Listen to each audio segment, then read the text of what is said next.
Mike Brady here. I am recording this on midday, Tuesday, March 10th. I'm going to get this out to you as quickly as I can get it through compliance. I'm going to continue with regular updates to you because no matter where I am in the world, I'm always working and I'm always paying attention to things. You can tell that I'm in a hotel room right now as I spoke at a conference earlier this morning. Very spectacular news. I mean, it's kind of hard to miss it. It's sort of like driving to the airport or being on a plane. Accidents happen all the time in a car, so that's a great risk to you. But what really makes the news is the spectacular nature of an airplane crash. And so in the last 2.5 weeks, we've had quite the spectacular news, very huge volatility. And so those of in the world that are volatility risk adverse, it's really quite painful. Those that have a short-term vision or have a long-term plan but then see things through a short-term viewfinder, that's not very comfortable. We can't be that way.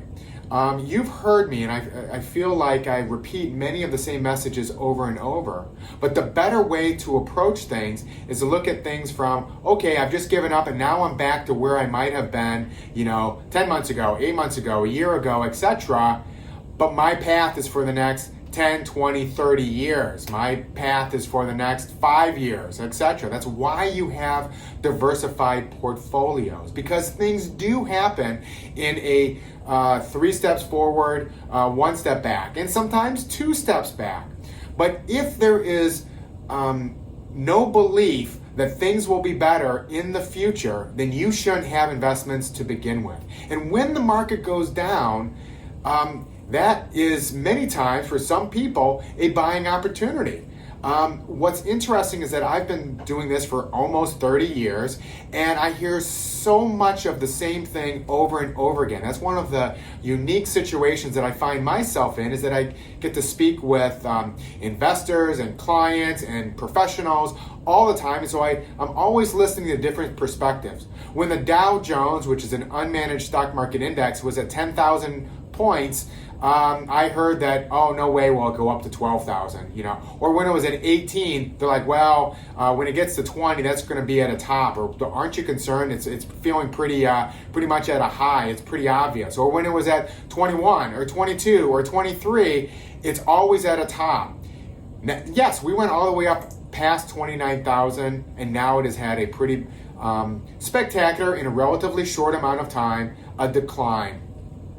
Does not mean that we then go the other way and say, well, it's obviously going to go all the way back down.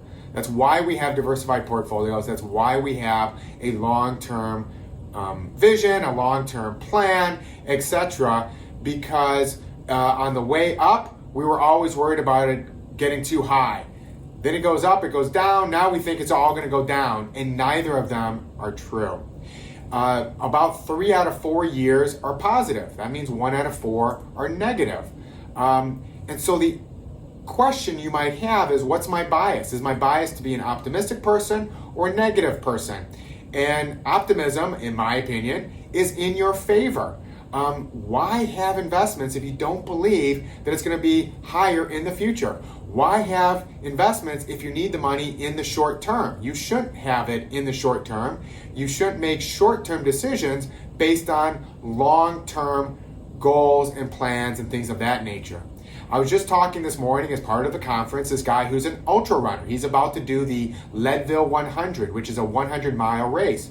And one of the things that was interesting about our conversation is he was saying, hey, listen, if I have a bad, 5 miles, I don't give up the race. Okay, I've got a 100-mile race that I got to do.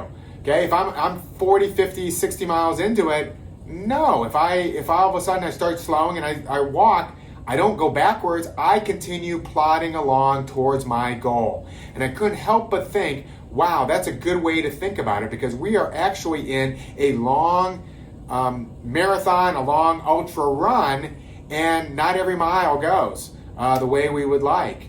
Sometimes we stop and we take a little rest. Sometimes we might walk instead of run, but we always go towards our goal, and it's no different than what is happening right now. I believe that a lot of what's happening is computer driven.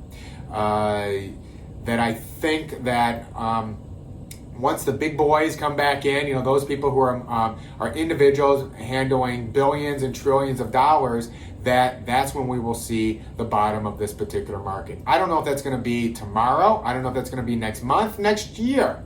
Okay, that's anyone who will say that they know how the coronavirus fear or concerns, preparedness, virus, etc. is going to turn out is lying to you. Anyone who says that they know how the financial market is going to react and the oil and this and that, all these things are going to play out. The variables in the long equation are lying to you as well. Don't listen to them. Don't listen to the people on the news, because most of the people who know something aren't saying anything, and those that are saying anything don't know anything. That's just my belief.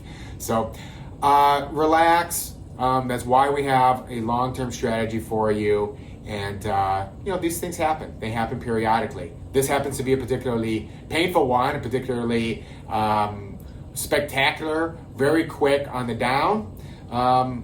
But these things do happen. And so I'm not sure that I would jump out the window yet. 303-747-6455. Mike Brady, you have a wonderful day. I will continue to update you as things go through over the days and weeks ahead. Thank you. Bye-bye.